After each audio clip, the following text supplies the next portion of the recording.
Good evening, everyone. Yes, of course. Schedule the live stream for 15 minutes earlier than usual at 6:45, and of course, I'm 8 minutes late. So I'd like to attribute this, if I could, to just my normal, regular inability to keep track of time. But today I was really, really close and thought I was doing really, really well, and then just ended up running behind. So I'm not even sure my lighting is great here. I look a little washed out. Maybe I think I'm in between here. You are getting, once again, as always, I am doing showing you how the sausage is made as far as the live stream goes. Welcome everybody to the live Q&A for Tuesday night. I, of course, am Matt Derrick. A little bit later on, earlier than usual, because Nick Jacobs just popped into the green room. So as soon as he is ready, he will pop in and entertain us all with his wisdom and knowledge and let us know what's going on in the world. I don't know that I have a whole lot of fascinating information this week as far as, for monologue news. I am going to warn you, I'm working on a piece for the site. I'm finally going to put into words my famous belief that at any moment in time that there are 8 teams in the NFL who don't know what they're doing. And based on the current state of the NFL and what we see on the field, I'm actually going to put it down on paper, for better or for worse. The 8 teams that right now don't know what they're doing. Reasons why some of them could be getting out of it. Reasons why probably some of them won't. But maybe we'll talk about that at a future Q&A. And you can ask me some questions about that. But fair game as always. Anything going on with the Chiefs, the NFL, anything you want to know from Nick and myself. Jimmy's hi. That's right. Hello, everyone. Appreciate everybody, as always, for coming in and joining us.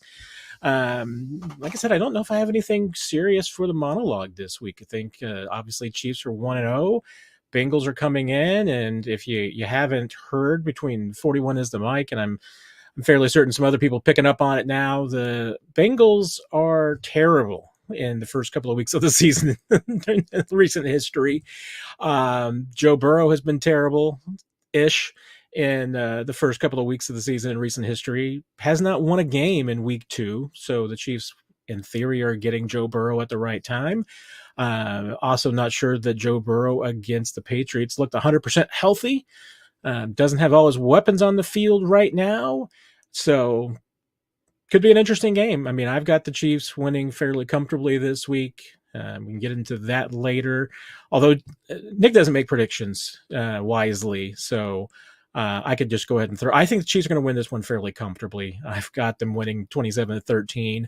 I just don't think that the Bengals can match up with Kansas City right now. And whether Hollywood Brown is back or not, I think the Chiefs offense is obviously improved and upgraded from a year ago. I'm not sold on the Bengals defense. I think they're getting a little old and are losing too many key pieces to keep it going, even though Lou Anarumo is one of the best defensive coordinators in the league.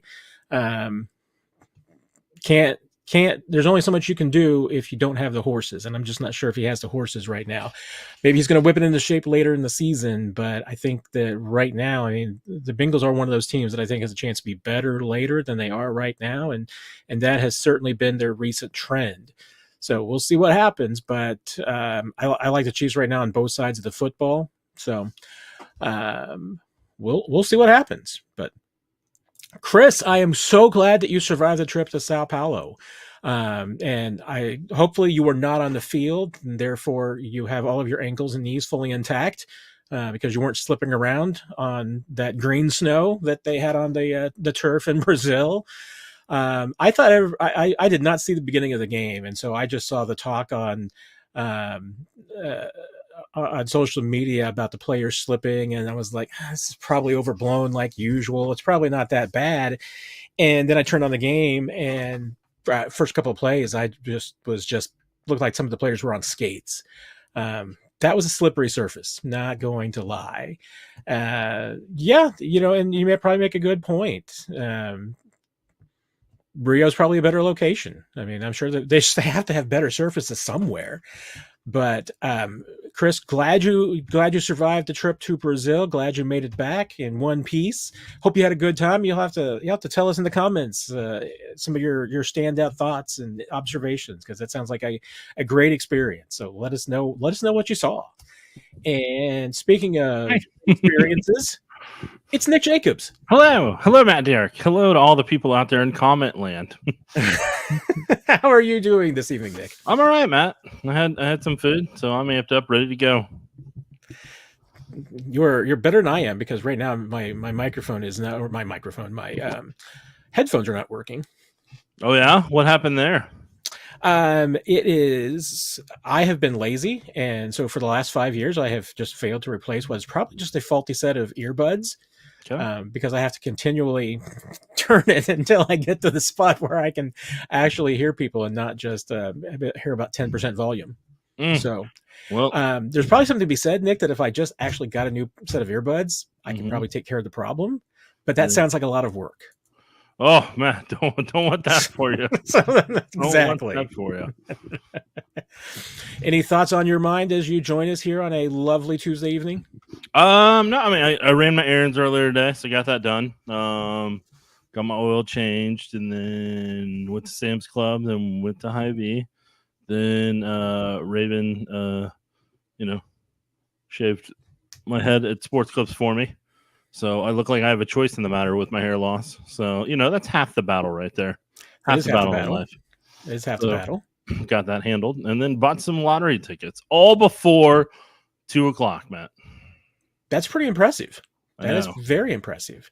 And I mean, I don't think it's a big, hope it's not a big secret, but I mean, we will know if you have won the lottery. You won't know at all. We will know, because you won't. You won't know. You will not know in any way, shape, or form. You're not going to find out. I'm not going to tell unless I legally have to, which some states do. I think there will be some signs, but there won't be signs. I will make sure there are not signs for anybody to pick up on anything.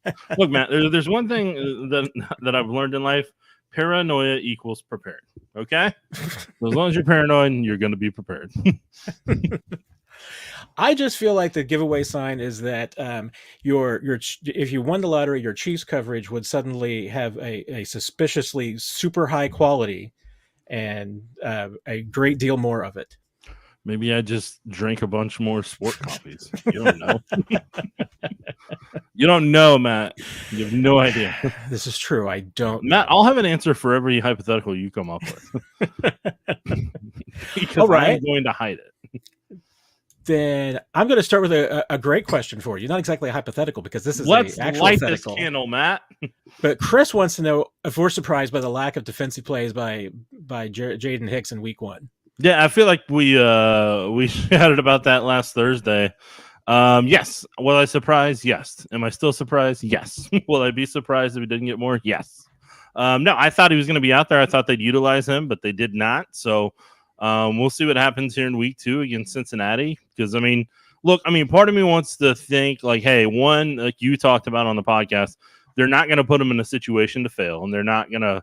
They're going to slowly work him in along with other people on the roster that they feel like they need to give a little bit more time to.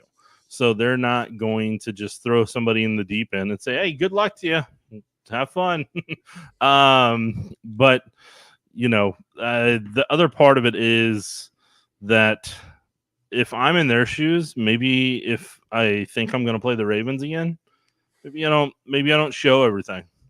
Maybe maybe what you're doing is going to be enough, and you're like, hey, we don't have to show everything, but we will send messages when needed. So like this week, you really don't need Jaden Hicks to send a message in any way, shape, or form. Like Josh Allen week, maybe you do. Maybe you put a little message out there, but also at that point, Hicks will have enough time under his belt where he'll feel comfortable, and maybe 49ers week, maybe there's some opportunities there for multiple players because there will be enough time where they've been able to be a part of practice, be a part of the roster, but then also kind of tinker with some ideas on the field to where you have Hicks out there and you're not fully showing everything you would want him to do if you played him again in, I don't know, a Super Bowl. But you do put enough out there to be like, okay, So we thought about that. That does work, or this doesn't work, but you still leave some mystery in some regard, but you also don't have completely just hypothetical situations in your mind. And there is something to be said for the fact that, a rookie like Hicks is going to be obviously more prepared later in the season for more work. And there's no reason to rush him right now because everybody's healthy. Yeah. I mean, there might be an issue where maybe they need to push him into the lineup, but there's no reason to accelerate it any faster than they have to.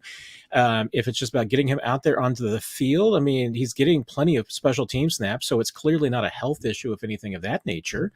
But I kind of get it. I mean, I still have to be in the press conferences on Thursday because even if somebody beats me to it with the Steve Spagnuolo, hey, what's the deal with Jaden Hicks question? I mean, I feel like I may have to follow it up with, no, seriously, really, what's the deal with Jaden Hicks? Because can you ask it in a Seinfeld tone when you do it? What's the deal with Jaden Hicks? These pretzels are making me thirsty. Yeah. Yeah. I mean, obviously won the game comfortably. Could very well have been that they had a game plan that was designed for a lot of Chamari Connor and no Jaden Hicks. I'm not worried. I don't think it's absolutely it's not a signal to me that the Chiefs have a lack of faith in him or saw something that they're concerned about. I think it's probably just literally wanting to ease in a rookie, not, as you said, put them in a position to fail, want to put him in a position to have success and build on that confidence. And certainly didn't need Jaden Hicks to win the game. So I can't really criticize Steve Spagnuolo in this regard because it's working, but there certainly seems to be an opportunity for him down the road. And we'll see if that indoctrination begins against the Bengals this week. But Luttrell, thank you for welcoming the early birds who were obviously all here before I was, since, of course, I'm late again. On a scale of 1, Joe Alt, how do you think Suamata-Ia played in week 1? Matt, go first, Matt. Joe Alt, by all accounts, was pretty freaking awesome. Who did he go against? Who did he go against? Max Crosby. Oh, that's right. Yes, thank you. I was having the brain cramp. I was like, I know he like didn't give up any hurries against somebody that like hasn't been held without a hurries in a long time. Really good pass rusher. Yeah, that's good. That's a good performance. Yeah. Joe Alt belongs. It's almost like he was worthy of being traded up for multiple picks. He's a franchise left tackle. The Chargers have a great tackle situation with him and Slater.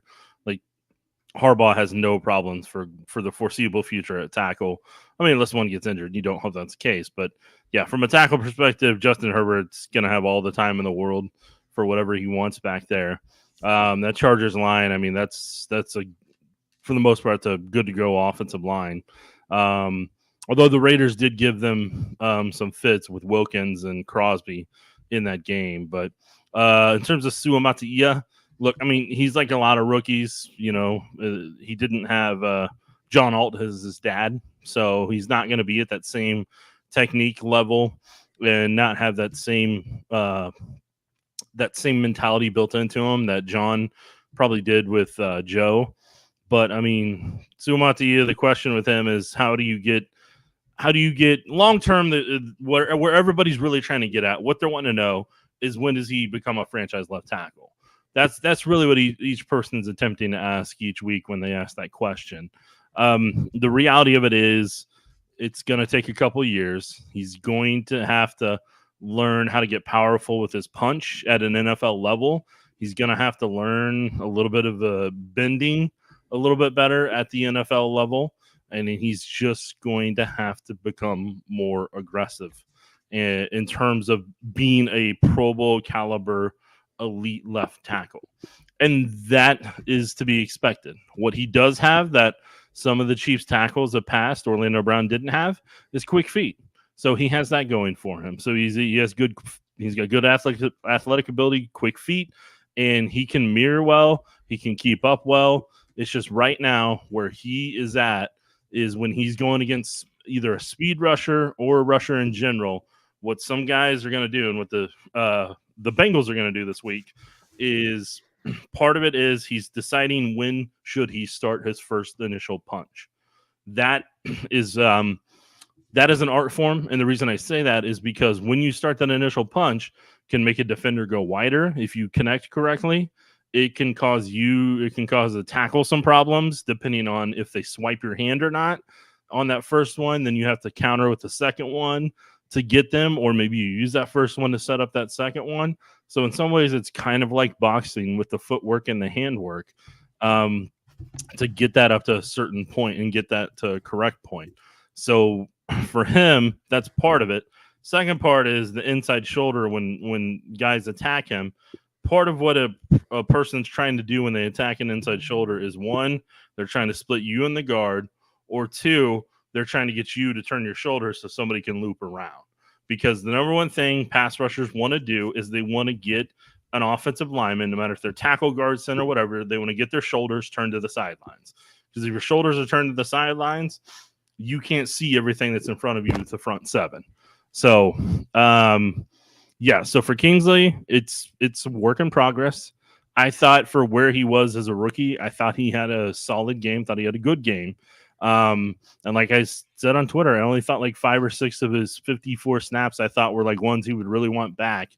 And then, like Mitchell Schwartz said, Mahomes got the ball out quick, but it wasn't necessarily because of Kingsley. He knew with the time he had, and he had guys open across the board to be able to connect.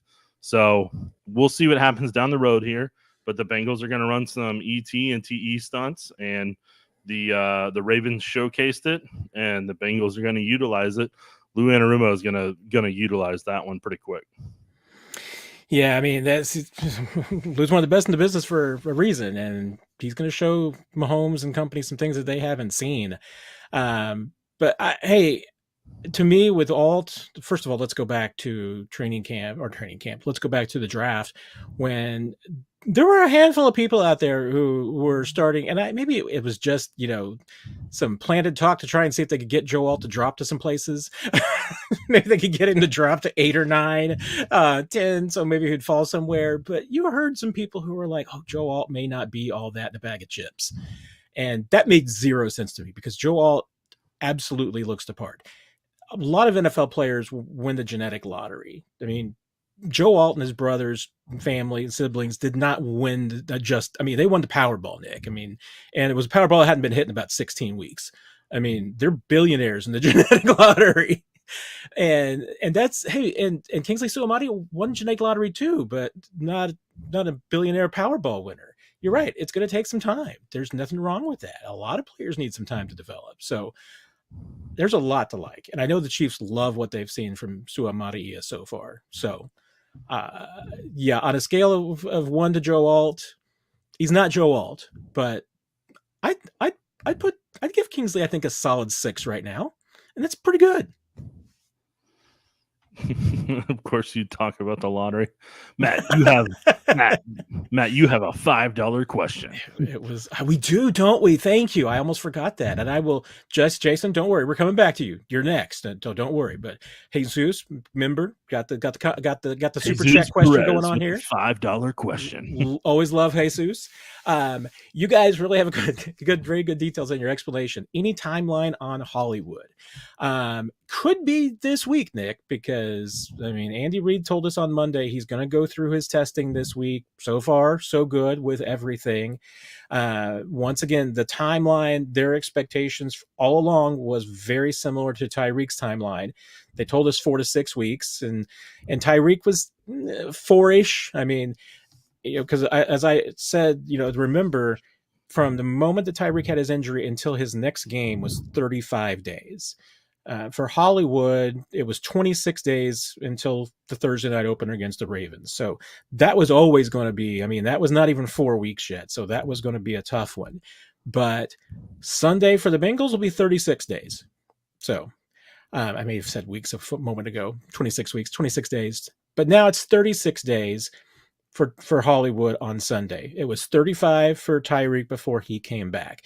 If everything goes well this week, Hollywood absolutely could play Sunday.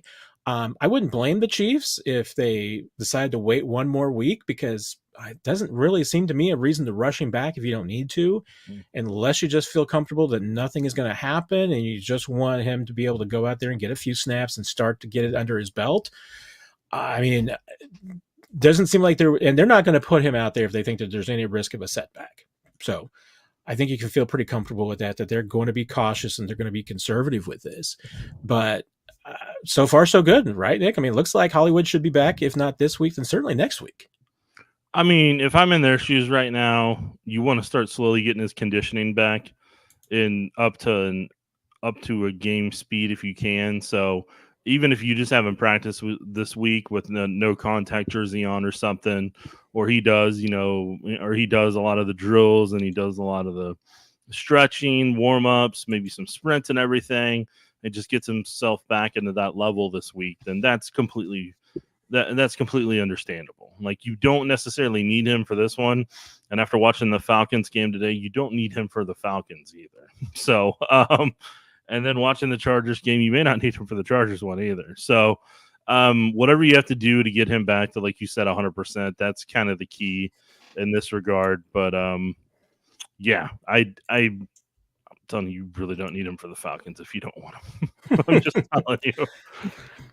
No, and I need to go back. I mean, I know obviously I know in 2019 the Chiefs were early in the season had their moments, but going back to look at that when Tyreek did return, probably should stay on the page with the stream going on. So let's try another window, folks. But pull up the 2019 schedule here eventually, if I can type correctly. I'm trying to remember. You probably remember off the top of your head, Nick, Tyreek's first game back.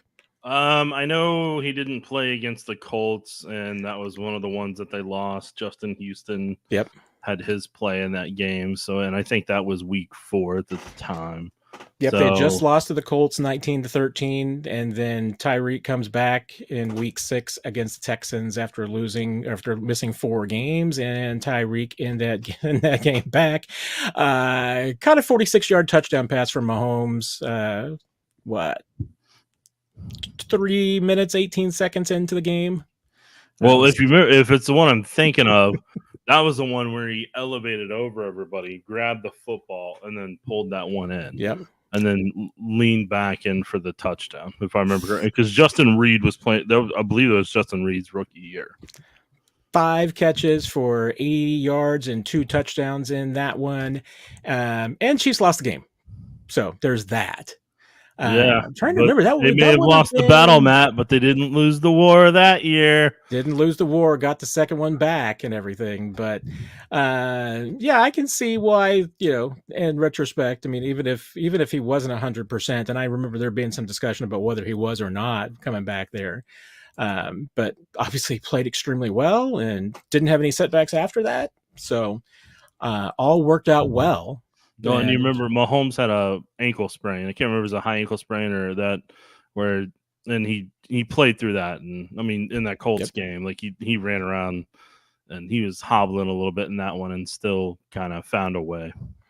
There was definitely let's put it this way. There was definitely more pressure for Tyreek to come back than there is for Hollywood to come back.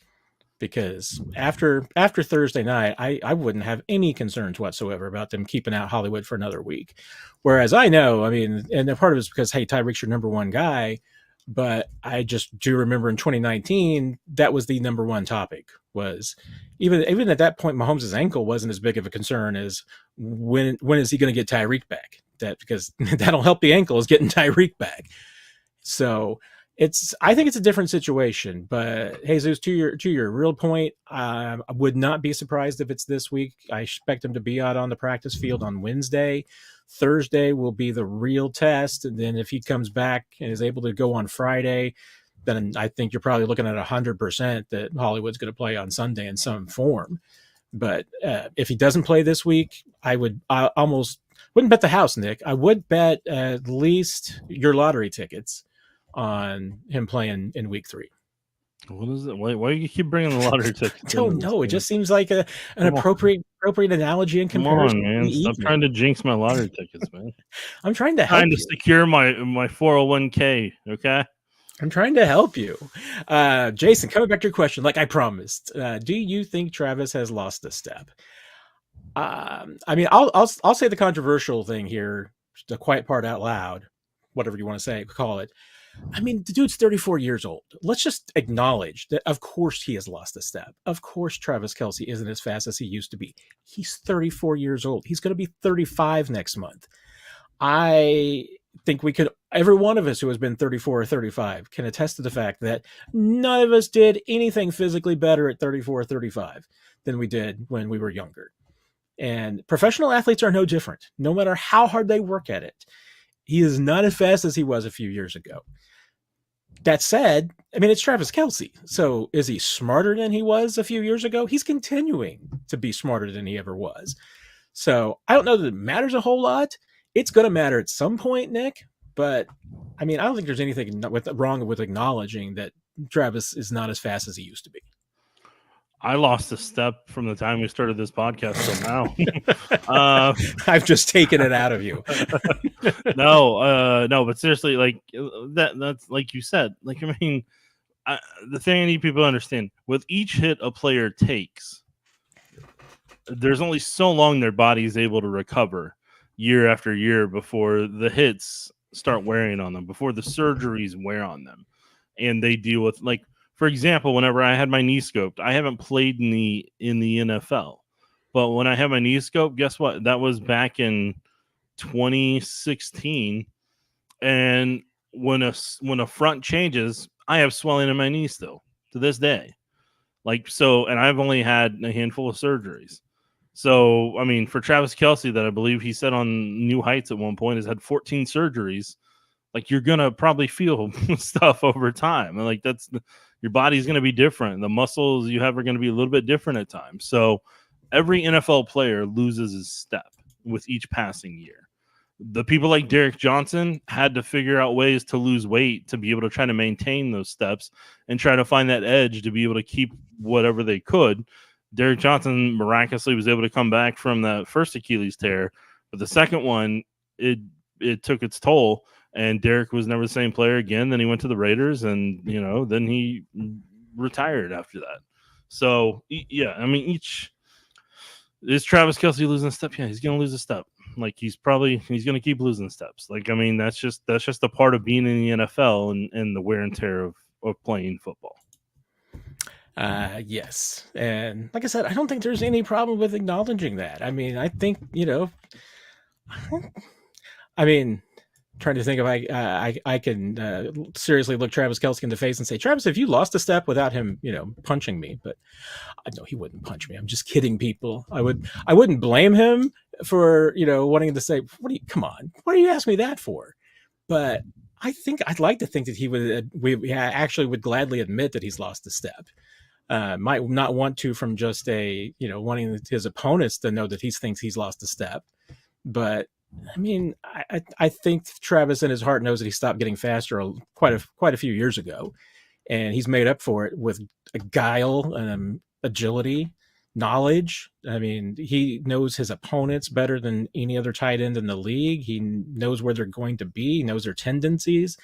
He does things on a football field that I just don't see other tight ends do, and it's not smart. I mean, it's not athleticism. It's not fanciness. It's just smarts. It's just, coming up with things that they haven't seen before. So he continues to impress, even if he may not be the fastest guy in the world anymore. Round Rock, do you think the Chiefs will continue to kick off through the end zone, or will it be based on their opponent? We talked about this Monday, Nick, after Andy Reid's press conference, because Andy seemed to suggest something. What did he suggest, Matt? Well, I was going to let you tell us what you thought he suggested, because he didn't sound real bullish on the idea of letting people return kicks right now. I think until they're comfortable at a certain point, they're not going to do anything that helps an opponent create a spark.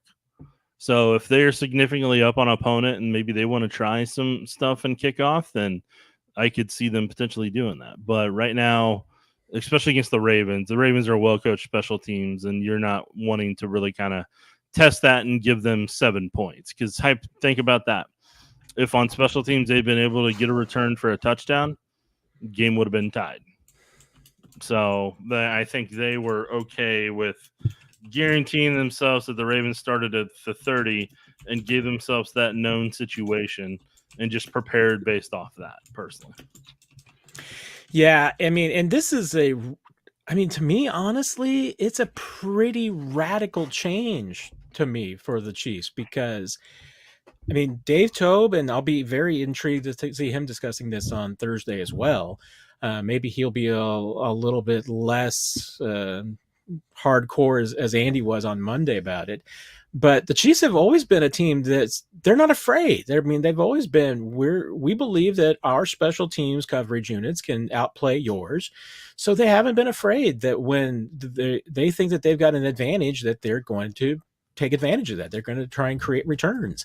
And right now it seems that they are buying in much more to the philosophy that with so much unpredictability on these returns and so many moving parts to it, and just not having good data on how it's really going to work out, they're perfectly fine saying, here's the ball at the 30. Enjoy. And that's a radical departure, especially for Dave Toub, who Dave Toub feels that if the touchback line is the 30 and you're telling me I can stop them at the 29, that's a win. We're going to do that. And even if you give up one here and there in the long term, if you average the start at the 29, he's going to do that every single time.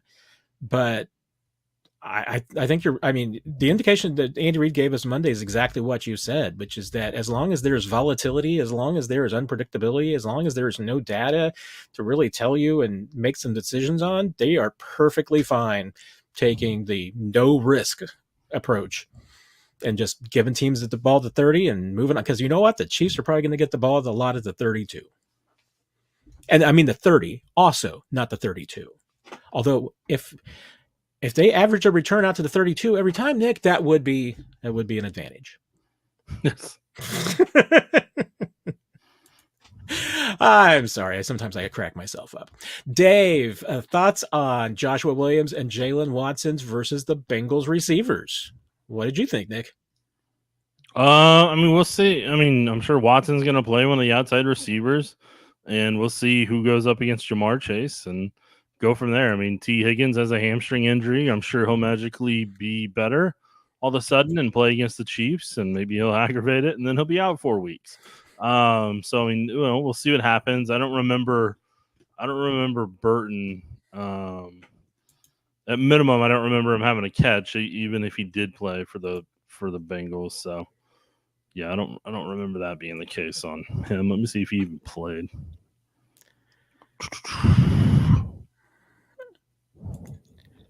And I'm pulling up. Not that it's the. Yeah, he was. They said he's a substitute. I didn't see.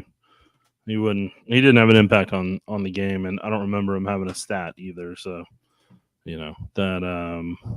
Yeah, he didn't have a catch at all. So, we'll see what happens. Gesicki and Jamar are kind of their two keys right now. But with how bad the Bengals offensive line showcased themselves against the Patriots, especially at the tackle position, just how sloppy Trent Brown was at right tackle and how sloppy Orlando Brown was at left tackle. Oh, do I want to see Chris Jones against Orlando Brown? Do I want to see Chris Jones against Trent Brown? I just want to see Chris Jones against the Brown tackles, the combo of those two, and then I want to see Karlaftis go against Orlando Brown at one point, and then I want to see Mike Dana go against Orlando Brown. I want to see it all, Matt, because I'm telling you, and with Burrow's throwing hand and the way he kept flexing that wrist, and the broadcast emphasized it and talking about how he has to shoot jump shots to stretch it out and kind of warm it up before practice.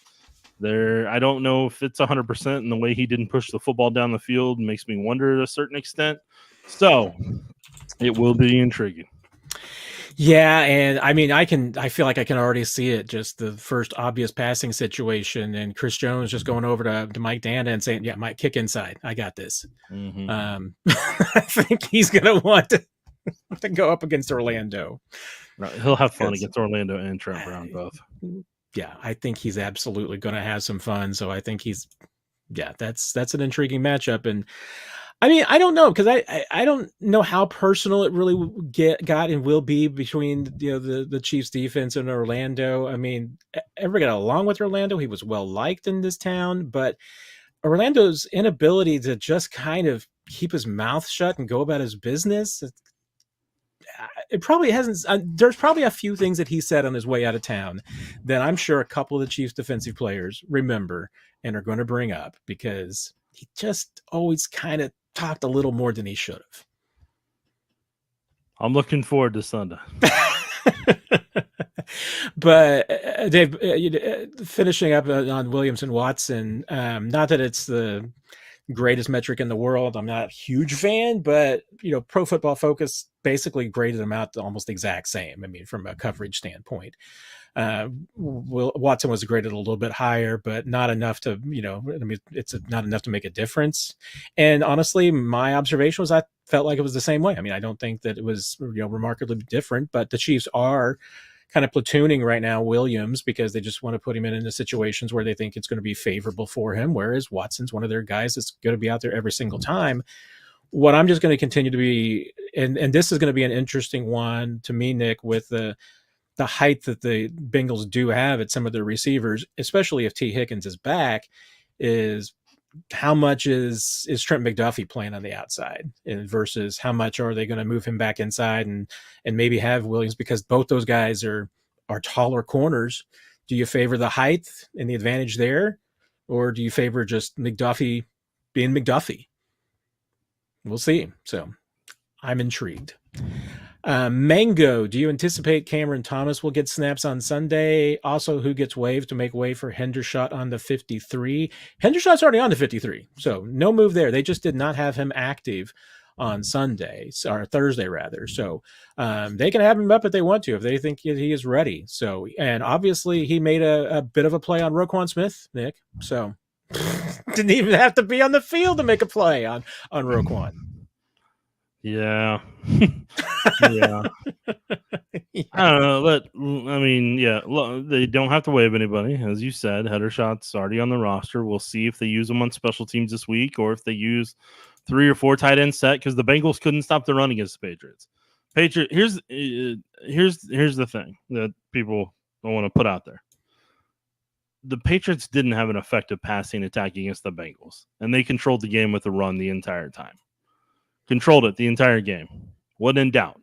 Bengals turned the ball over a handful of times. Patriots turned the ball down their throat, and Patriots went home with their first victory under Jared Mayo. They didn't really have a passing attack, and they had Jacoby Brissett as their quarterback. So, to put that out there, they get to see Patrick Mahomes and the Chiefs offense that just played the number 1 team in their division, the Baltimore Ravens, right now. And Chiefs have a lot of room for activities. So we'll see how it shakes out. But I mean, if Cameron Thomas gets snaps, cool.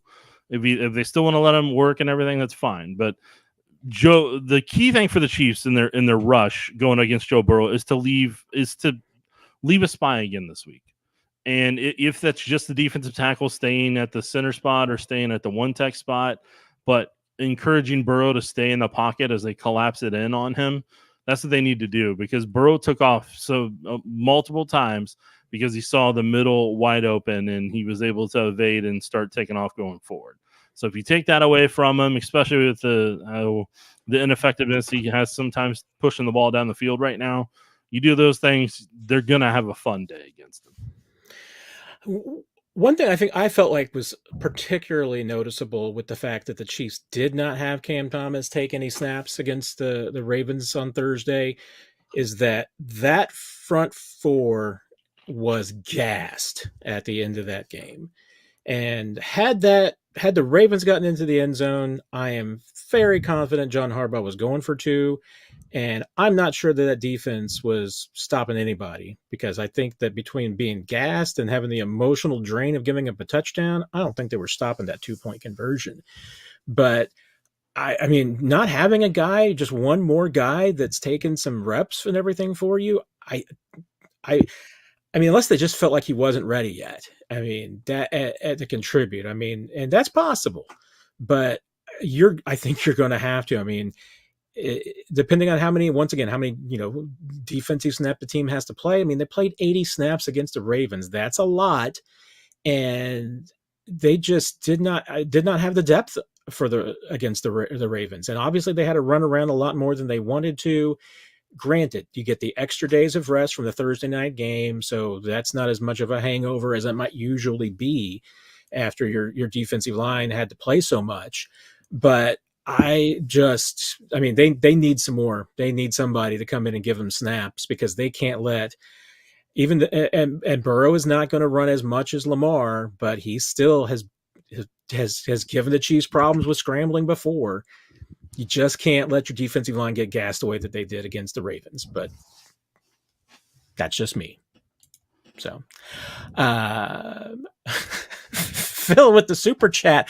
I'm going to give $5 every live that Nick is not grumpy. Nick is never grumpy. So, Phil, you kind of owe us a bunch there. Well, Phil, joke's on you. You're going to be spending $5 a lot. So, so you must be rich, because you're going to be spending a lot of money. Well, I certainly appreciate the super chat. It's there, Phil. Love it. Thank you very much. We're going to call Phil Moneybags going forward. Phil Moneybags on the show. There you go. Phil Moneybags. And Clifford, thank you very much. You've done this before with the memberships. Thank you very much. Those of you who got them, you give big thanks to Clifford. That is very kind of you. Thank you very much. I learned after a long time, Nick, that those just get randomly assigned to anybody who's in the chat. So 5 of you just got the memberships to Chiefs Digest on YouTube, and so enjoy them. And thanks, Clifford. That is very kind of you. JT the Destroyer. Is it possible the Bengals were overlooking the Patriots and game planning for the Chiefs too early? Look, I mean, always possible. Here's the reality. Zach Taylor, as I put out on Twitter today, man, I went back even further than the Joe Burrow stat. Zach Taylor's 1-10 as the head coach of the Cincinnati Bengals in the first 2 weeks of the season. Their only win was against the Minnesota Vikings. I believe it was 27-24.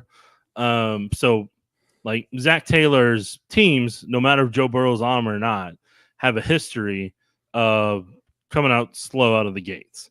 And only 2 of those times had they made it on to the playoffs. One time they went to the Super Bowl, and then another time they went to AFC Championship and lost to the Chiefs. Both times they played the Chiefs, but there's a history right now of Zach Taylor's approach in preseason and training camp apparently not paying off, despite having a lot of cohesiveness that they've had on that team over the years. So unfortunately, I'd say I don't think it has anything to do with the Patriots and overlooking them for the Chiefs personally. And look, I mean, the Bengals were sloppy in that game.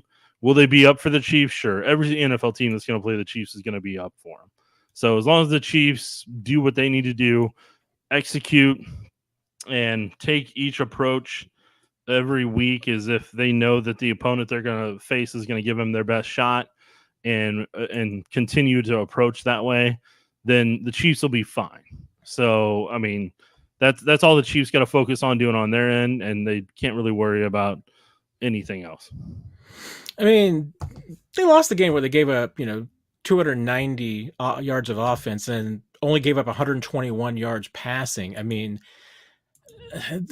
it wasn't like the Patriots were just, running all over the Bengals. The Patriots are a bad team, Nick. I mean, they were bad last year. They're probably going to be bad this year. I mean, I think the best expectation that Gerard Mayo may have is he could get them to 500.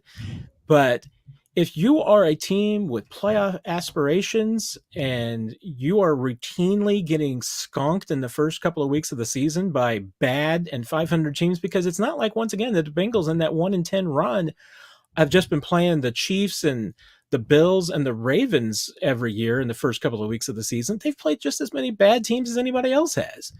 I mean, and they've lost some bad games. And you start out the season 0-2, you routinely get, it almost begs the question to me is that, how good could the Bengals have been had they been better just in the week 2? I mean, every year it seems like we're just always talking about, hey, rough start for the Bengals, but they always play better at the end of the season. How much has the Bengals just buried themselves? What's the difference between, say, the Bengals and the 49ers? as far as if the Bengals had just been a 500 team in the first 2 weeks of the season.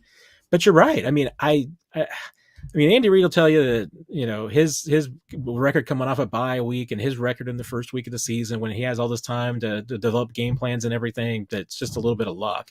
And I'm sure there's been some luck in there because a lot of those losses that the Bengals have been 1-score games and 3-point games. But that absolutely looked like a team on Sunday that just wasn't ready to play yet, because that's a game that they should have put away fairly easily. All right, Matt, you got me for another 22 minutes. All right. I think we had a couple of questions there on the Bengals overlooking the Patriots, maybe. Let's see where we got next. Jesus asking about the lotto tickets. Johnny, with what I can only kind of assume must be a kind of a daily fantasy betting line question here for you, Nick, which I know you're not going to answer. And I have no idea, Johnny. I'm terrible at these things because I'm pretty sure that they are just random crapshoots. But you already know my answer, Matt. Who's scoring the first? Hey, Johnny. I mean, Kelce's as good a bet as anybody, but I am terrible at those things, and I know Nick is not going to tell you even if he knew. Gabbo, expectations from the game versus the Bengals. Mine are that they run the ball like the life depends on it, because that Bengals tackling is awful over the last 2 seasons. And I mean, I'm going to be interested to see what kind of the tone is this week and everything, especially in the locker room, because Chiefs ran the ball effectively at times, but they were not good. Let's just face it, they were not good running the football against the Ravens. So I'm just wondering, usually when the Chiefs are bad at running the football, there is a focus the next week on running the football. Well, I mean, the Patriots had some 2 tight end sets and everything. So if I'm in the Chiefs' shoes, I'm going to run some 3 tight end sets, a lot of 2 tight end sets, and run the ball down their throat with Carson, a combo of Carson Steele, Isaiah Pacheco, and Samaje Perine. Run it, and especially give Samaje an extra little boost for the team that decided to move on from him. Give him plenty of opportunities to score a touchdown against them and run it down their throat and run over some former teammates if he gets afforded the opportunity. So I would let each one of them create a physical presence and really start building that up, because you need to build that up by the time you get to the Chargers in week 4. Spoiler alert about the Falcons. You're going to be able to do whatever you want against the Falcons. So have fun with that one. So this is a game to run it down their throats. And, there's stuff from a passing perspective, obviously, that the Chiefs can work on and continue to build on with Worthy and with Rice. And we'll see what happens with Brown and get Kelce some catches. And it's going to be very interesting, because you do want to see, if you're in the Chiefs' shoes, you do want to see what Lou Anarumo wants to throw at you. How is he? If he happens to see Worthy, Brown, Rice, Kelce on the field, how does he go about covering them when you have a bunch formation and Kelce isolated on one side? How does he do when you have 2 on one side, 2 on the other? And you do what I like to call a Jacques Cousteau fact-finding mission, to where you go out there and you see what his answer is to some of the looks that you give him, and then go from there. Yeah, I mean, hey, the Bengals, or the Patriots averaged almost 4.5 yards a carry against the Bengals, 170 yards rushing. Stevenson had 120 rushing on 25 carries, almost 5 yards a carry. I mean, there's an opportunity there, clearly. I mean, the Bengals will absolutely double down. You're sure of that. There will be a focus on that this week for them. But Bengals got a lot to fix, Nick. I can't fix everything. And, I mean, to Gabbo's point, I mean, when tackling and stopping the run is a consistent problem, I mean, you got to take advantage of it. So, I would not be surprised. And like I said, especially because the Chiefs weren't spectacular at running the football last week, I wouldn't be surprised if Andy Heck challenges this offensive line a little bit about establishing their dominance early and their presence. The Chiefs had some quick drives last week and some big plays that obviously played into a little bit of wearing down the defense. So I think they wouldn't mind also having some grounded out possessions that are, 12 plays and taking some time off the clock just so they can keep the defense off the field. So how do you do that? You run the football.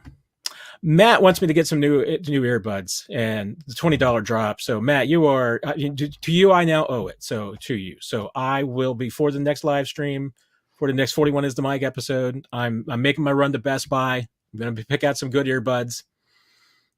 All because of you, Matt. The Matt to Matt connection warms my heart. You are the best. I wouldn't be able to do it without you. The gift of Matt. That's right. Let's see. Where was I going next? Yes. Jackie wants to take a victory lap on Jalen Watson, locking down cornerback 2. I always had to push back on cornerback 4 or 5 talk. Right now, Nick, Jalen Watson looks like he is cornerback 2 and isn't giving it up anytime soon. But do you want to wait a couple of weeks before you take the victory lap? That's my question. Jackie clearly doesn't want to, but in the Dave Merritt, Steve Spagnuolo world, like they've changed him back and forth between him and Josh Williams throughout a season before. So did Jalen Watson have a good week? He sure did, but you got to keep stacking those weeks together. So if you want to take a victory lap for 1 week, then swing for the fences, but just know there's somebody that's gonna be waiting there with Crow for you if things go sideways pretty quick. Yeah, that would be my only concern is that, give it a couple of weeks, Jackie. Wait until make sure Jalen can back it up. I can't bet against him at this point because he's done it so far, but and I do think that Dave Merritt and Steve Spagnuolo were trying to throw down the gauntlet at these guys, and right now at this point, Jalen's picked it up, so I'm gonna give him props, but let's get a couple of more weeks before the victory lap. But I'm not gonna begrudge you if you want to take it now. So just be careful because you don't want to get a comeuppance, Nick. Oh, Matt, you skipped over one. Well, I wanted to bring Chris in because I asked him earlier about what Brazil, that's right, you did. And Brazil is a power but cleaner country with a better sense of community, and that's why if Brazil is a team that's assigned to Kansas City during the 2026 World Cup, that would be fantastic. I would love to see Brazil fans in Kansas City. So that's all mine. Where did you want me to go, Nick? I'm gonna see where you go first. Let's just bring the excitement for me, Matt. Well, I was going to skip over the Cam Thomas question. Yeah, I know where you wanted me to go. Because Des, we talked about that earlier, and I know you probably already heard it. So, and just a quick reminder that anytime that we do, you can go back and get those. And that's the only reason we're ever going to skip a question is just because we talked about it earlier, and you can go catch it. That's where I assume you wanted to go, Nick. That's where everybody keeps asking every single week. 97 definitely showed up last week. Do you see him growing or declining this week? Look, here's the thing about Felix. I'm reserving judgment until week 8, week 9. Like I know people don't want to hear that, and people want to have get a progress report every single week if they're climbing up the mountain and everything. But like I said during preseason, they gave him a ton of snaps for a reason. They wanted to see what he's capable of. They wanted him to get those reps and everything. And unfortunately, he didn't deliver in the preseason like they needed him to. So he could be one of the rotational pass rushers they put out there. So some of his teammates didn't get tired against Lamar. He was out there for some screen passes. He was out there a couple plays, and that's fine. But the thing for him is he's got to figure out how to not disappear in the pass rush when they need him. So that's what he's got to decide over the next 6, 7, 8 weeks, if he can continue to push through that and get to that point and be able to rush a passer in anything other than a wide 9 and be effective. So that's up to him. That's his choice, what he wants to do on that regard, and how hard he's willing to work at his craft to be able to get to that point and be able to earn that first-round selection that the Chiefs gave him. Yeah, I was encouraged once again. I think that this is a year that Felix does take a step forward. I don't know how big of a step it will be, or if you're looking towards year 3.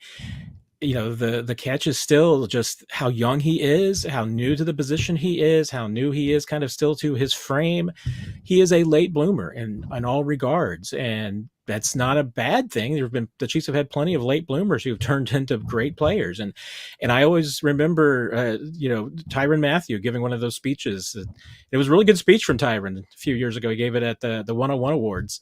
Just hey, some guys break out in year 2, but for some guys it's year 3, and Felix might end up being one of those guys. I don't know. He might have some good weeks and bad weeks this year. He might have some ups and downs. I think it will be better this year, but I'm with you. I mean, let's wait until midseason to see, because I think you need to see the body of work and not just a one game sample size here or there. I mean, he could definitely improve week by week, and if you're the Chiefs, you'd love to see that. And here's the thing: if you're not going to be able to do it against Cinderblock, Orlando Brown, and oversized Trent Brown, that's very sloppy these days. If you're not able to speed rush against those tackles, if you're not able to bull rush Orlando Brown back into Joe Burrow like some of the other Patriots pass rushers did, then that's going to be concerning to a certain extent. So I mean, you're going against 2 offensive tackles that you should be able to dominate, and if Felix is not able to kind of dominate them, and I'm not talking like Chris Jones dominate, I'm talking like be able to do a smack dip and rib, get by him, bull rush him right back. You won't do it to Trent Brown, but you can do it to Orlando, because Orlando, literally his game is just, hey, I'm going to kick step, put my arms all the way out, and then just have you run by my arms, and hopefully the quarterback has the ball out in time. It's what he did in Kansas City. It's what he's doing in Cincinnati. So Felix has a great opportunity against 2 bad tackles this week. There you go. And take him to church, Felix. Take him to church in a Sprinter van. Oh, Darren, how much of a liability is Nick Bolton going to be in coverage this year? And by Cam, I think you're talking about Cam Jones showed good coverage abilities in preseason. I mean, Nick Bolton is Nick Bolton. I mean, I think he is, especially as a coverage linebacker, he is what he is. I mean, I think you're going to live with what he is because of his other abilities, his abilities to set a defense, his abilities as a Mike linebacker, and his abilities to play the run and play downhill. I mean, is it just too much to expect anything differently at Nick Bolton at this point? In the immortal words of The Rock, it doesn't matter, Darren. Wow. Look, Nick Bolton is who, like Matt said, Nick Bolton is who he is. Nick Bolton's always been struggled in coverage. Like, he's not athletic enough to be able to effectively be in coverage. That's who that guy is. He's a downhill linebacker. It's what he was in Missouri. He's attacking style where he blitzes, runs right ahead.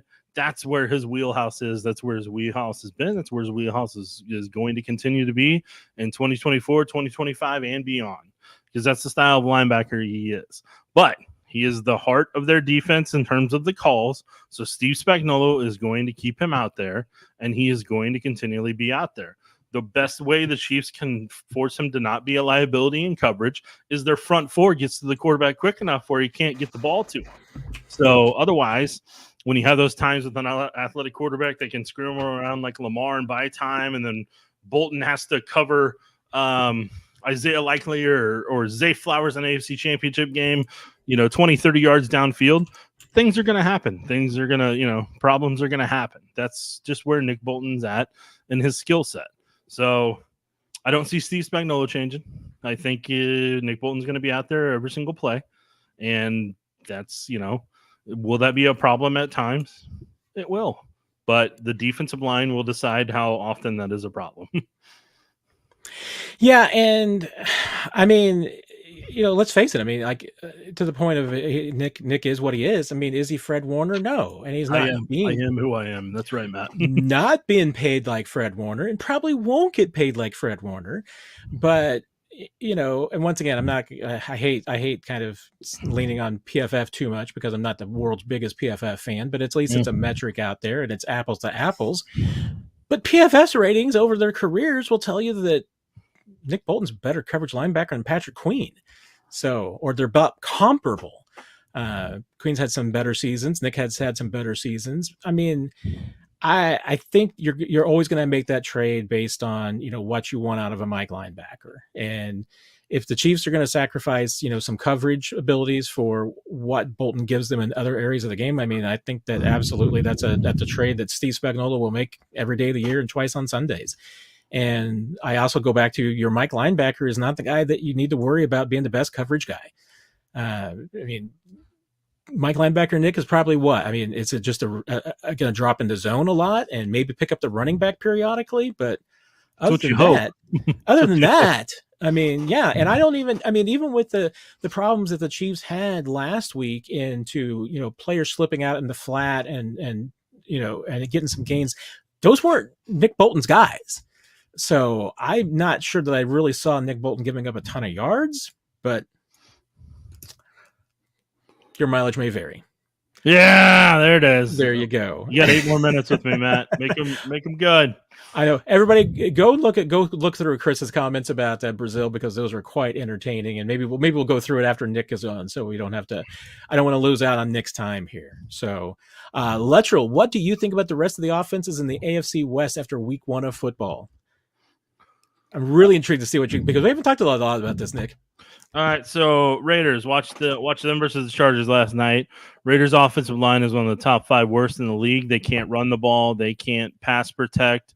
They are going to get destroyed in the weeks ahead for quite some time.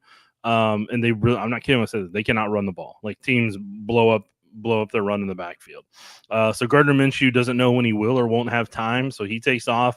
Throws it too high. Oh, there's a pick. Throws it too low. Oh no, we got a punt now. So that's but they have so much talent at their skill positions at running back, the tight ends that they have with Myers, with Brock Bowers, and the wide receivers they have, even with Devontae Adams, Jacoby Myers, and so on. Like, they have legitimate talent at their skill set that if you took their skill set, put it on the Chargers would actually legitimately be threatening the Chiefs. Luckily, we'll move on to the Chargers now. The Chargers, they've got a good offensive line. They've got this guy named J.K. Dobbins, who should be a Chief right now, and made me very sad with 3 explosive runs that he had, and had himself a good day. Receiver-wise, they're force-feeding the ball to Quentin Johnson. And then Ladd McConkey is a rookie. He had some good plays, but that's what they got at receiver right now. They don't have the same kind of excitement that they did at the receiver position in the past. They like to do a little bit more play action now. So Chargers are going to be a team that if you can stop the run against them, you should be perfectly fine for the day. And tight end wise, they don't really have a lot at tight end like they had in years past. Broncos, Bo Nix, he's a really fast quarterback, athletic, can take off running. Threw into double and triple coverage against the Seahawks a lot. He did not read the football field well. His offensive line did better than I thought they would, but they leaned on the run enough to kind of not overwhelm him, even though he threw like 40 passes in the game. And at receiver, I feel like they've got rid of most of what they have at receiver. So this is going to be a really big learning year for Bo Nix. And the only thing I really see they got going for them is their running backs. That is your AFC West report. There you go. I did not see it heading into this season, Nick, and I still don't see it after one game. The Bo Nix, Patrick Mahomes comparisons that Sean Payton made. If anybody can turn a quarterback into something, Sean Payton's one of those dudes that can do it. I'm just not sure that Bo Nix is the guy, but that was not the performance that I think you were hoping for if you're Sean Payton, because he looked lost at a lot of times, and he stared down receivers big time. I mean, you stare down receivers like that, you are going to throw picks, and he did throw picks. Raiders just there's just no hope for the Raiders this year. I mean, bless their hearts. Gardner Minshew is Gardner Minshew, but boy, there's just you don't have the running back. You don't have Jacobs anymore to help that team. I mean, I don't think there's any hope. And the Chargers, I mean, that's how they are going to win games this year. I mean, they're going to have to win games with their defense, with the run game.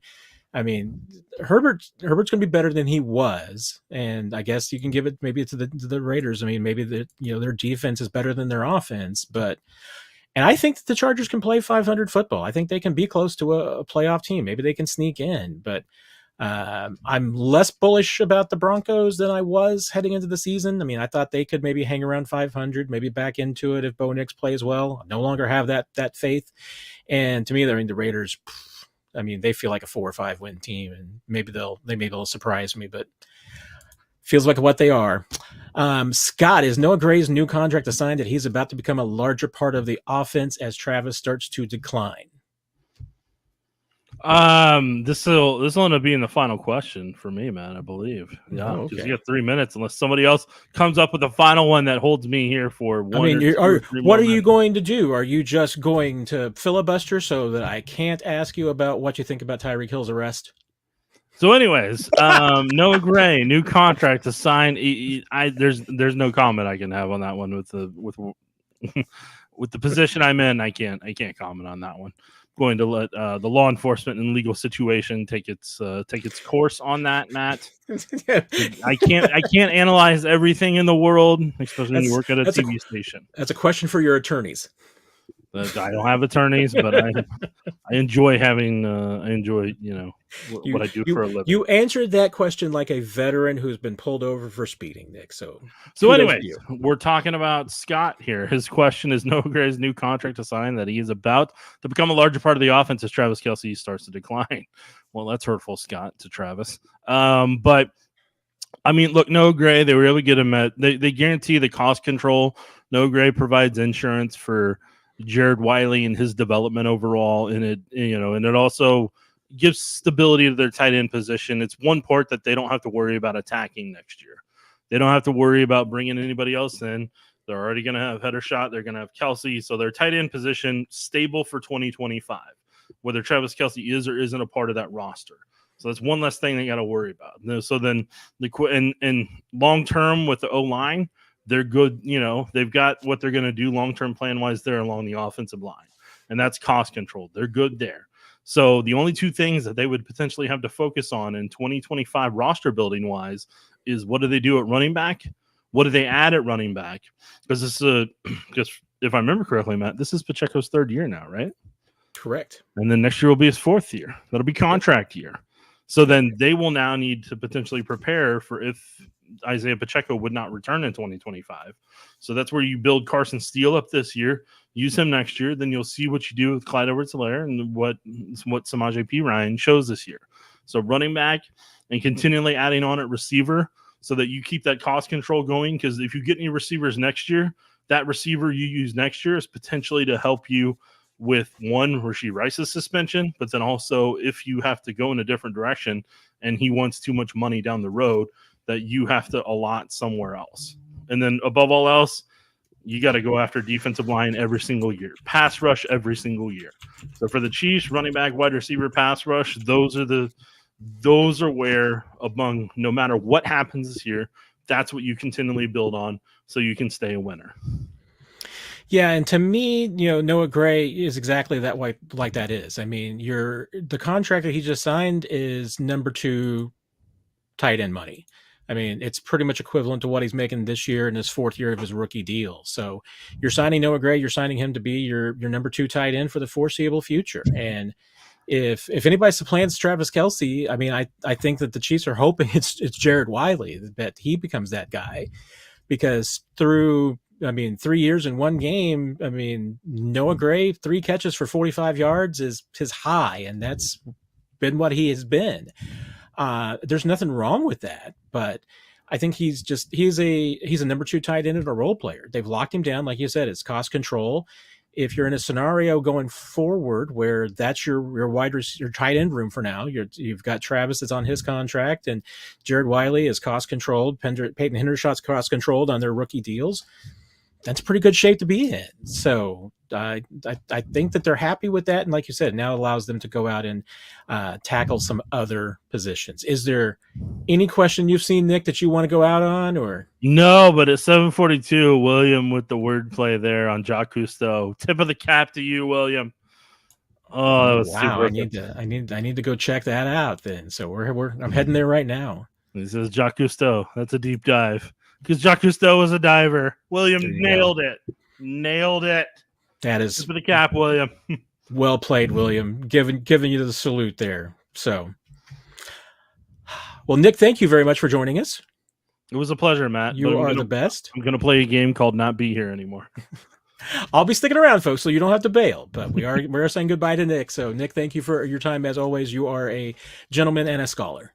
41 is the mic. If you haven't listened to it, go download it, go watch it, go listen to it, enjoy it. Give us reviews. Those things. As we continually say on here, and you guys are letting us down right now. We need you to give reviews on Apple Podcasts to elevate that for people to find it. And hey, if you want to put it on Twitter, retweet whatever we do, that would be fantastic. Share it on Facebook.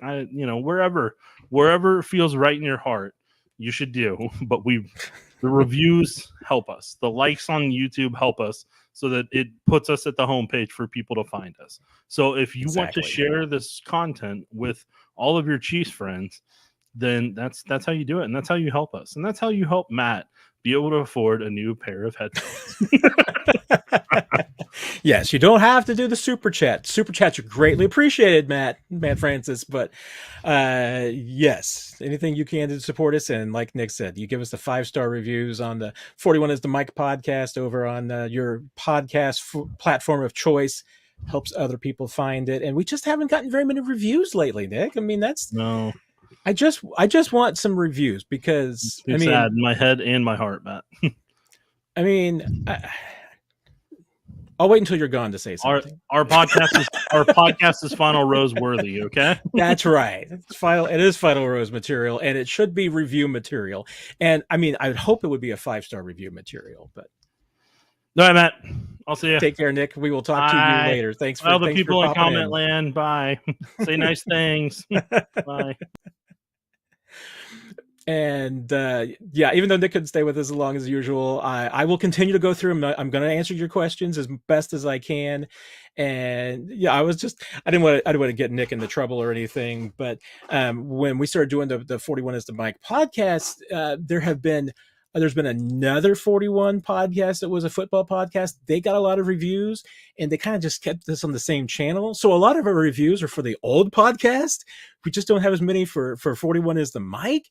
So if you are kind enough to give a review, and I mean, like I said, I'd love for it to be 5-star, but at this point, I just want some reviews. So tell us how we do. And you can even give a 5-star review and then tell me everything that I'm doing wrong, because I know there's some things that I'm doing wrong. I've got some phrases that I need to cut out and some filler words. I'm trying, folks. I am trying. And Jesus, I probably won't give you a great answer here, because I might have some personal thoughts that I'm going to try to keep out of the equation, and I just want it to be from a reporting standpoint. I mean, I still need more information, because even though the video has come out, I think there is things to see in the video and the story and the charges that, is a little bit of there's a 2 sides to every story situation. I can see both sides to the story. Not sure that we have a complete, complete story yet, even though we have, like I said, we have seen the video, and I've only seen the segmented. I know that there's a longer clip, but I've only seen the shorter clip of the arrest. I haven't seen anything longer than that would have the stop before Tyreek started rolling up the window, and after he was placed in handcuffs, and after Calais Campbell got briefly involved in the conversation. There's going to be a lot of, of still to pour out of it and everything. But, I mean, I don't know. There's part of me that, and I also get and understand, and trust me, I've completely appreciate and understand the concerns about people who get pulled over for the cops for the wrong reasons. I know that happens. You get pulled over for the right reason, and you don't handle yourself in the best way, it creates an ugly situation. So did either side handle the situation based on what I've seen? No, I don't think either side handled it right. So maybe there needs to be some, repercussions for both sides of it. I mean, I'm not trying to be too dodgy here or anything, but I'm just trying to, be as objective as I possibly can. I'm not sold that either side in that encounter did the best thing and handled it the best way they possibly can. And that's not necessarily the best interaction that either I think that the police want to have with an individual or that an individual should have with the police. So that's probably about the best way that I can put it. And probably about the only way I could put it, because I'm sure there's probably a couple of you out there like, stick to sports, Matt. So even though I think everybody likes to talk about Tyreek no matter what he does. Let's see. Going through the comments. I know there's a bunch of more questions. Oh, well, great one from Dez. Do you think we will see Worthy on punt returns at some point this year? I do. I mean, I know Dave Toub wants to, and I think the question's going to be, when it happens and maybe just how frequently it happens. If the Chiefs are in the second half of a game and they're needing a spark play, I think you're going to see Xavier Worthy be sent back for a punt. Question's going to be at some point if they start to have some troubles, if McCole Hardman has any troubles in punt game, there's any turnovers or, muffed catch, anything of that nature, then I think you might see Xavier. The only thing that's going to hold him back really is just how much he is working on offense. I mean, that's going to be the holdback, and how much he's playing, because, you look at his workload and pull up the snap counts, and because I can't remember off the top of my head how many snaps Xavier played the other night. But let's see, he was at 34. I mean, that's a workload that, you can handle the punt on top of that. I think that they wanted to protect him probably a little bit to start out the season. But I know Dave Toub has said he is their number one punt returner. Now, the question is just going to be when they put him out there. And I think they certainly there's a little bit of they just want a steady hand right now. They don't want to put too much pressure on Xavier to worry about the punt game. But I don't think there's any doubt that you'll see it at some point. And I think, like I said, it might be that the first time we see it is when the Chiefs are down in the second half and just feel like they need a spark. I mean, that's what they used to do with Tyreek. I mean, as Dave Toub would say, it's, they put Tyreek in there when they need a home run. Right now, that's when you would put Xavier in there, is when you need a home run. But if he gets into a point where he's playing that kind of snap count load, if he's playing 35, 40, 45 snaps, I think he can handle the punt returns on top of that. The question and the problem is, if he gets to a point where he's playing 50 to 60 snaps a game, that's probably more than they want. And they don't want to dump too much on him. So we'll see what happens from there. And Dez pointed out Reese's question, so I missed it. So sorry about that, Reese. What's the timeline on Omenahue's return? He is. I talked to him in the locker room last week, and I can tell you, he looks good. Obviously, he's posted some of the videos about his workouts. He's coming along. The Chiefs' timeline is still middle of the season, so probably around the trade deadline, certainly late October, early November. I know Charles would love to be able to come back earlier than that. I think it will still be a while. Probably being in one of those positions where, because being on the PUP list, what they can do with him is that they can return him to practice and go through that 3-week process before they have to put him on the active roster. With as long of a layoff as he's had, I'm sure the Chiefs will take the entire 3 weeks. So we'll get a little bit of at least a heads up on when his return is coming, because the Chiefs will start that practice clock for him. But I think that still the earliest is probably late October. Early November might be even the just most safest bet. But if there's, it also would not surprise me if the Chiefs said, you know what, let's hold it back until December. Let's give you a few extra weeks to ramp everything up, maybe holding back until they start his practice clock into November, bringing back in December. And then you're really just talking about 2 months of letting him go full bore and not having to, maybe pace himself a little bit, can just really kind of air himself out as far as, energy and strength wise, because, anybody coming back from an injury like that, the first year back is the toughest. So if you can maybe limit his workload, manage his workload a little bit, that might be the best way, and try to set up a situation where Omenahue is his most healthy and is in his best shape going into the playoffs. I think that's going to be their number one priority. So I think October is probably the timeline that Charles is hoping for.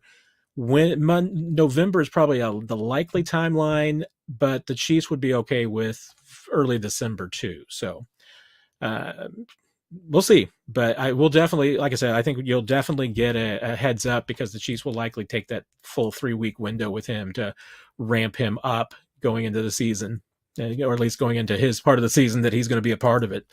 There you go, Captain. Like, sub, and hit the bell. I love that. Appreciate that. And go to the 32. There you go. That's right. Let's see. What else we got? Oh, we got Susie coming in from Australia. Very awesome. Thank you very much. And of course, I mean, everybody should be a Nick Rant enthusiast. So appreciate that. Dennis, do we get cap space back after Tony signing with another team? No, nothing there. Because with his $2.5 million that was guaranteed, you only get relief from that if another team actually picks up that contract. So once he went on waivers, that's when if another team picked him up, then you would have gotten some relief there. I mean, they would have picked up that contract. Once he becomes a free agent, the contract terminates. So you eat all of that. So there's nothing that the Chiefs are going to be able to recoup there with Tony. He basically gets the pleasure of double dipping. Some contracts, and we don't know about Tony's. Some of them do have offset provisions. I'd be very surprised if Tony's going back to rookie in New York had any offset provisions. An offset provision would be that, if he signs a team with another deal, that the Chiefs would get some money back based on the value of that contract. Signs a veteran, minimum deal, then the Chiefs would get a credit for that, but they would have to pursue that, get the money back from Tony, and do it that way.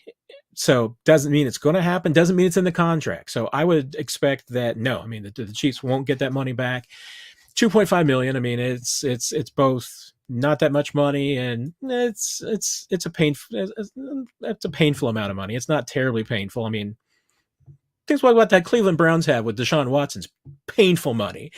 But no, I would not expect the Chiefs to get any balance back, but I would be glad to check and see with the powers that be that if there is any potential offset language in there, because that's a good question, Dennis. Julia, what if P. Ryan has a huge day? There you go. You cut. I mean, I still think that the Chiefs are probably going to still, once again, with P. Ryan, be a little cautious with him, just a lot of third down situations, but I think they're going to be comfortable ramping him up pretty quickly. And clearly from the Thursday night, you saw that they got no concerns throwing him the football quick, right now. I mean, so they're going to get him involved. Clifford popping in to say this is the best Chiefs content in the airwaves. You are very kind, sir, and thank you again for those memberships. I hope the 5 individuals who got them enjoy them. That was very, very kind of you. Rashid Rice drives 100 miles per hour recklessly and is a horrible person, but Tyreek is stopped for reckless driving at the same speed as Rice today, and he's a victim. I mean, someone might check my info. I thought I saw that Tyreek was pulled over going 60. She was going twice that. So, and once again, but Scott, to your point, I mean, sometimes the decisions that we all make, and football players are no different than all of us. Sometimes, the repercussions from our decisions are just pure luck. I mean, a player might be driving 119 miles an hour and have an accident and be able to walk away from it and have nobody else seriously injured and get very lucky. Another player might be involved and there could be a fatality. We have seen that in the NFL. Also have seen know about players that drive 119 miles an hour, just get a ticket and nothing happens. And I mean, other than that. So, I mean, sometimes, the dumb decisions that you make and the repercussions that you get for them are just totally blind luck. Tyreek, I mean, by my evidence, wasn't driving 119, so I'm going to put him in a different category, but still, yeah, driving where he was, doing the speed that he was, clearly was not a good idea. So, KC Chiefs 12, think Veach would be interested in Hassan Reddick. Ducks. Good question. I mean, I think if I feel like Hassan Reddick's one of those guys that if the Chiefs were seriously interested in him, I think that he would have already been here by now. He's been available a couple of times, and the Chiefs have kind of passed. I mean, I liked Hassan Reddick, but yeah, I don't think that's going to happen. But I've been surprised before, but once again we'll see what happens. KC Chiefs 12. Let's see what else we got here. Okay, Julia, I'm going to absolutely have to save that for Nick because he will greatly appreciate that. Let's see, looking for some questions, seeing some fun, entertaining comments. Oh, Jackie. Oh, yeah. I mean, and I called him the CB4 or CB5 because that's what how the Chiefs were treating him. And I did. I mean, I felt that, and part of it obviously is that Najee Johnson's not healthy. I think if Najee Johnson was healthy, he would have gotten a more of a look at being, cornerback 2. I'm not begrudging Jalen of anything. I mean, I think he's been given an opportunity and he's taken it. So if it's me and you want to take the victory lap for it, Jackie, go for it. Absolutely. So I have got no problems there whatsoever. You've got that. William, will we ever see Steele as an actual fullback, or is he a straight up running back? That's a really good question, William, because I mean, I said all along, if Carson Steele makes this team, he will make it as a running back. There's not really a place for a fullback anymore in this Chiefs offense. I mean, they've kind of gotten rid of a lot of the stuff that they would use a fullback for. The only thing that they would use a fullback for at this point is really just some short yardage situations. And I'm not 100% sold that even in that case that they would really use Steele as a traditional fullback. They might, but I'm not completely sold on it. I mean, I think that they do have other options. They've got an option to put a tight end in the backfield. Noah Gray's obviously played that role before. Now, did we see in training camp they use Carson Steele as a fullback type on some plays? Yeah. So that's why I can't necessarily say that it won't happen, but I think it's going to be very, infrequent. You're not going to see the Chiefs use a fullback as frequently as they did during the Anthony Sherman days, anything of that nature. So I don't think you're going back to that. I'm trying to remember Mike's last name. Mike Burton, even the Mike Burton days. I don't think you're going to see the Chiefs going back to that. Could it just be on a random short yardage moment here and there that you see two backs? Yeah. I mean, you could. But I don't think it's going to be. But so to answer your question, yeah, he's straight up a running back. He is. I mean, he could play a fullback snap here or there, but he is straight up. And I think as the season progresses, you'll see the Chiefs start to use him more and more in that role. So I think you're going to see him, getting the occasional drive to give Isaiah Pacheco some time off. If Pacheco gets dinged, obviously, I think he's got a pretty good chance of going in there. Especially right now. I mean, I think until P. Ryan gets up, I think that he would be their first choice. If Pacheco were to go down, I think you would see Steele in there first. So yeah, he's a straight up running back. I mean, I've got no qualms whatsoever proclaiming him that. So.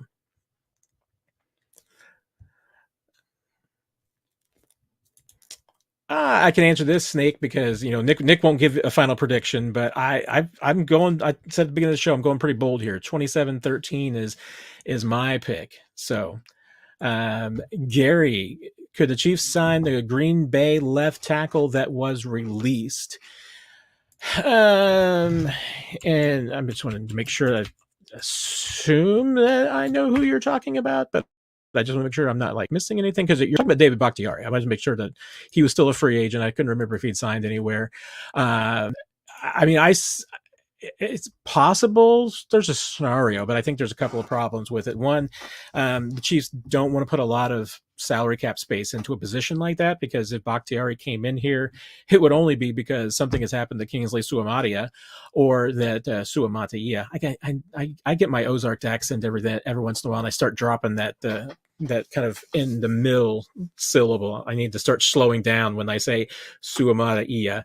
I think if something happened to Kingsley, the Chiefs felt like they just badly needed a swing tackle, and if Bakhtiari was willing to play that role, I mean, that's the only scenario where I could see him coming to Kansas City. It would have to be for low money deal because the Chiefs don't want to put any salary cap space into anything really at this point that's not retaining their free agents long term. So I would probably put it at less than 10%. I mean, there's like I said, there are scenarios where I guess it could happen, Gary. Wouldn't bet on it because I think it would have to be some real problems that develop before that could happen. Go for KC forever. Could we see Hicks and Reed on the field? And assuming you're talking about it at the same time. I mean, again, that I think in the short term is probably only going to happen if you had an injury. I think Brian Cook and Justin Reed are going to be your full-time safeties, so they're not coming off the field barring an injury. Question is just going to be, when they do start to bring Hicks into the rotation, and maybe it will happen sooner than we think. At this point, it certainly feels like that they are protecting him a little bit, just want him to be completely comfortable. Spags and Andy Reid are both of the philosophy that, you don't want to put guys into a position, to fail. And I think they definitely want some of their rookies to be put into a position where they can have some successes, and Hicks and Wiley, I think, fit into that category. So, I'll be interested. I mean, I am really surprised they didn't use him at all against the Ravens, because I thought that there were some spots where it would make a lot of sense. But if they're looking to, manage him a little bit more slowly, bring him along slowly, I get that. I'm just surprised because he looks ready to play. Hicks absolutely does. But I don't think you're going to see a pairing of Hicks and Reed specifically, unless something were to happen to Brian Cook, and I don't think you want anything to happen there. Right now, that group is healthy. I think you want that group playing together as much as possible. And again, if Jaden Hicks spends most of the season as your number 4 safety and delivers great special teams, there's nothing wrong with that. And we may also, once again, we may see some teams where in some game plans where the Chiefs are more Hicks heavy than Chamari Connor heavy. It could certainly happen. So I'll be interested to see what Steve Spagnuolo says on Thursday, because that topic will definitely come up about Jaden Hicks and how he's kind of fitting in. So, let's see what is next on the agenda. We're getting kind of close to the end here, so if you've got any questions, feel free, last call, to throw them in there at the end. I'm finally getting caught up. Michael, if Kelce has 50 to 60 receptions this year, can you see that as a successful for the team of receivers? I mean, obviously it depends on the Chiefs record, obviously, Michael. I mean, I think there's this scenario, you're assuming that they're still, ranking deeper on the playoffs, if not winning the Super Bowl. And hey, if the Chiefs win the Super Bowl and Travis Kelce has lower numbers, then yeah, I mean, I think you probably did see a really good year from the receiver room, and assuming that he is healthy and that wasn't the cause of lower numbers. Yeah, I mean, I think there's absolutely no doubt that if you look back at Kelce's numbers at the end of the season, and he had 50 or 60 receptions, it would be because Rashee Rice was a 1,000-yard receiver, and Xavier Worthy, good grief, after his performance the other night, I might even say an 800-yard receiver. Probably, Hollywood Brown, probably an 800-yard receiver. I think you probably have three receivers who have really, really good seasons if Travis Kelce was kind of down around those numbers. So I don't think necessarily, hoping for that. I mean, I think you'd like to, have Kelce have as good a season as he possibly can, and the other guys too. It doesn't matter who gets the ball as long as you win. But yeah, I mean, if the Chiefs have a good season and Kelce's numbers were down, I don't think there's any doubt that those passes, those receptions, those yards went to the receiver room, and maybe then some. Dez, any chance Hill gets any type of a suspension? Probably way too early. I mean, we still need some. I mean, guys don't usually get suspensions for speeding tickets. The driving recklessly, technically it is a driving recklessly. It's not a speeding ticket. So that's the only one. I mean, it's entirely possible. I think we're still way too early in it. But probably not, because there's also, can't imagine there's going to be any jail time. I think with that ticket, it's just going to be a fine. So typically for that, there would not be a suspension. And I think the NFL is probably just concerned enough about the image of this incident that I'm sure they don't want to elevate it into anything more than it is. So, Brian, are you going to beat those big mouth Bengals 14 or what? I'm like Nick. I am looking forward to seeing if there is any talking this week, because the Bengals are a team that do like to talk. So, Ed, do the Chiefs re-sign Karlaftis, and what is the price tag? I think that's a fascinating conversation, and because the window opens in January, that's the window when both Karlaftis and McDuffie, you can start talking about them and extensions. It's also when you're going to start to make the decisions, because the decision will be in February about whether or not to pick up the 5th-year options for both of them. I think that's a slam dunk. You're absolutely going to, but you can start, making long-term extensions with them in January. And that is absolutely one of the things that the Chiefs are saving their powder for from a salary cap standpoint. They absolutely will definitely want to sign George Karlaftis. I think they're going to want to sign Trent McDuffie too, but this season's going to go a long way, because they want Trent McDuffie to have a Pro Bowl campaign as an outside corner, and if he can do that and does that, then they're definitely going to try and keep him. I know that the Chiefs have in the past, at this point, not put a lot of money into the cornerback spot. Letting L'Jarius Sneed was just the latest in that. I still, from knowing what they have tried to pursue, I mean, there have been other corners that they have tried to get where it just didn't work out from a money standpoint in free agency. And when it didn't work out, that ended up being one of the reasons why they turned to the draft and took McDuffie in the first round. So there's definitely an interest, but specifically with Karlaftis, it's going to be a big number. I mean, and part of it is the timing of the signing, if they get an extension done with Karlaftis, and what kind of a year he has this year. I mean, if he has a 15 sack season, a big double-digit season this year, he's going to get paid like one of the top 5 defensive ends, edge rushers in the league. And, let me pull it up, because obviously those numbers keep changing by the deal. But let me pull up the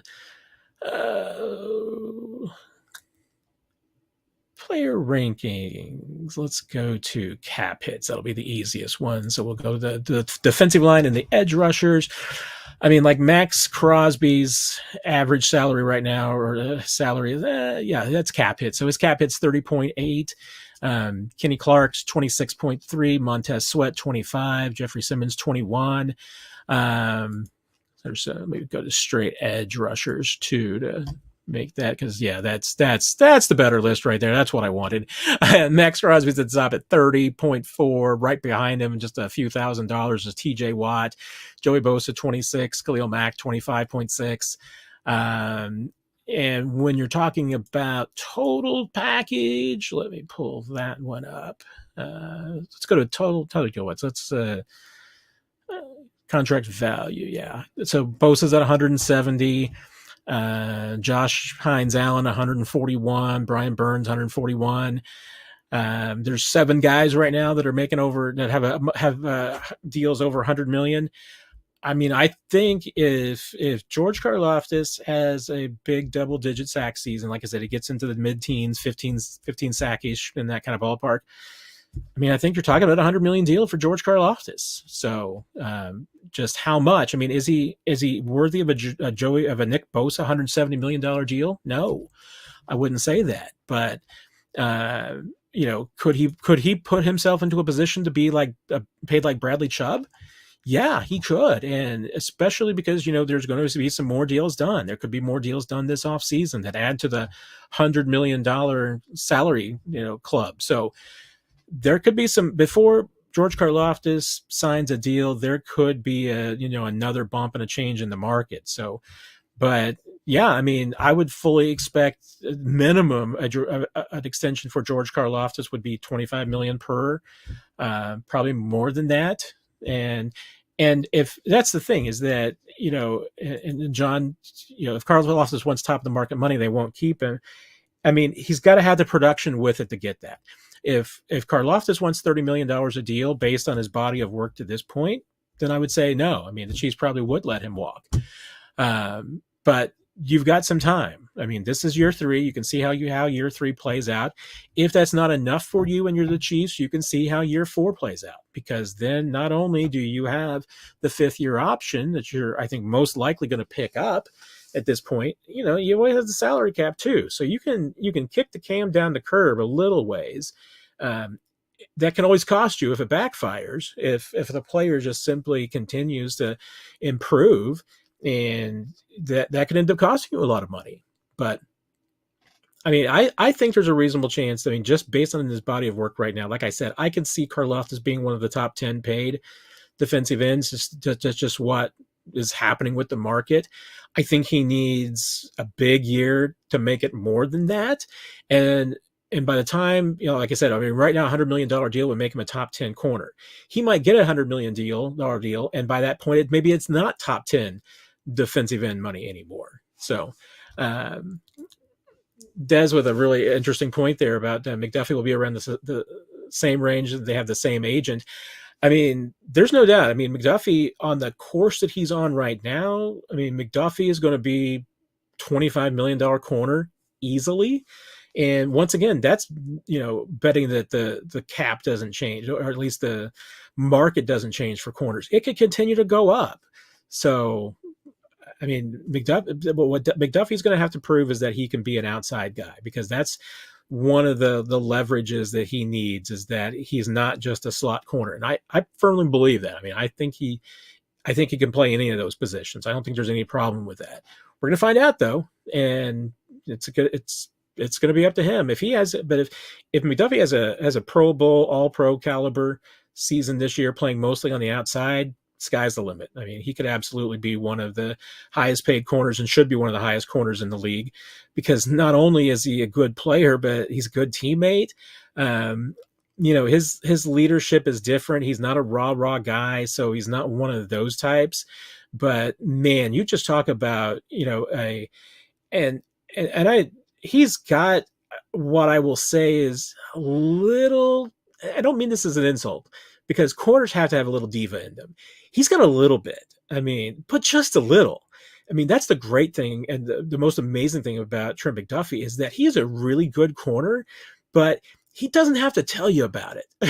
There's a lot of the best corners in the league have a confidence that, requires them to continually remind you about how good they are. Trent McDuffie is the most humble, elite corner I've ever seen, and that is a true compliment. So, and that's why I think he's a great player to keep around, because Trent McDuffie is never going to cause you a problem. He can fit. I think he can fit into any locker room, and he obviously fits into this Chief locker room super well. So, is he going to be the leader of your secondary?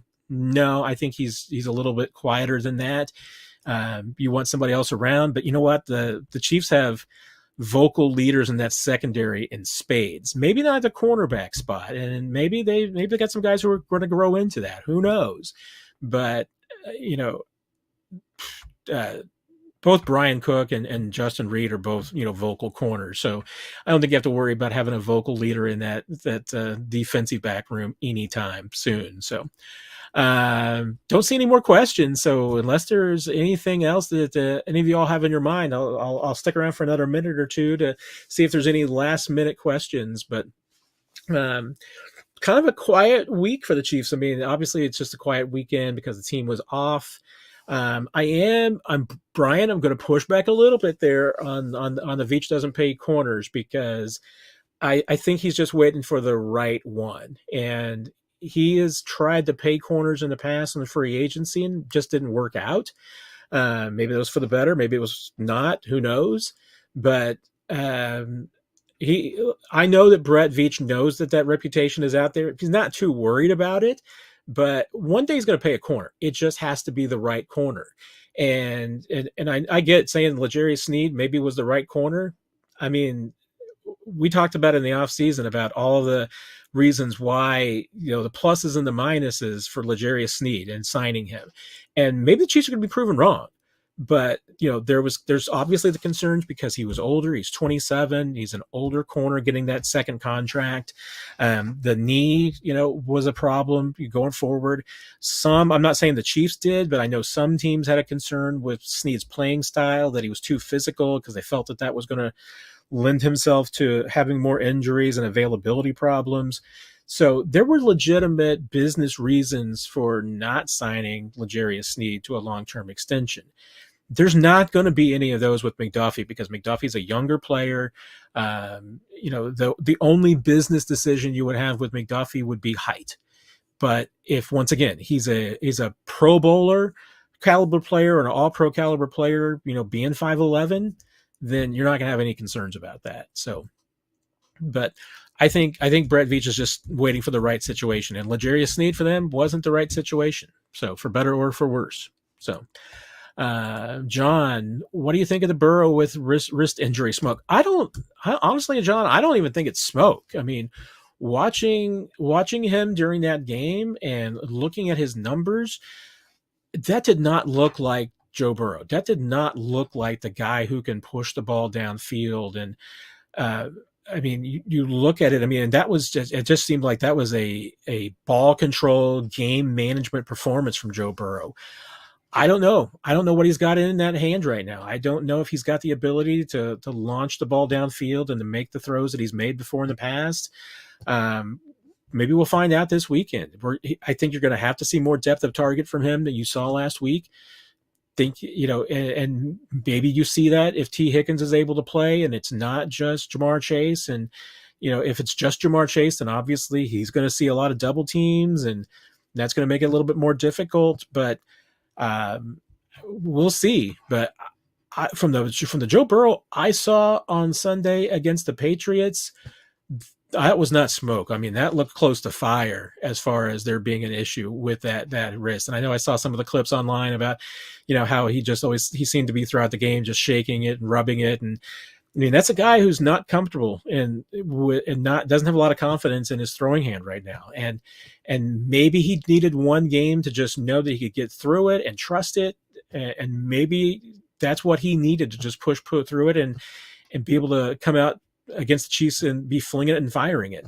I'm not sold. I mean, that looked like a guy who is seriously into some discomfort with that wrist, and with any ligament surgery, there is bound to be a recovery where you are simply not anywhere close to 100%. So I guess that's my one last chance to say your mileage may vary, even though Nick is not here. So everybody, thank you for joining us. Really appreciate tuning in tonight and watching everything. As Nick mentioned, we will have 41 is the Mic back on Sunday after the game at some point in your feeds. Always difficult to line up our schedules, especially with that late afternoon game. So my guess is that it will probably be overnight Sunday into Monday morning when 41 is the Mic pops up into your feed. Probably you'll see it on YouTube first, and then shortly after wherever you get your podcast. And then we'll be back next week for the live stream, but a lot going on this week. Chiefs will be back at practice on Wednesday. We will hear from Andy Reid, Patrick Mahomes, and a couple of players. Same thing on Thursday. We get the coordinators, player. I'll be in the locker room mostly on Wednesday and Friday, bringing you what I hear from there. Thursday, I know I'm going to be with the coordinators for a little bit because I do have some questions for Dave Tobe and Steve Spagnuolo. Friday, quick Andy Reid in the locker room, so we'll have whatever goes on in the locker room from there. And then Sunday afternoon, Bengals and Chiefs. So thank you, everyone, for a great conversation once again. Take care. Have a great week, and we will see you later. Nick and I appreciate your help. Thanks, everybody. Take care. Bye.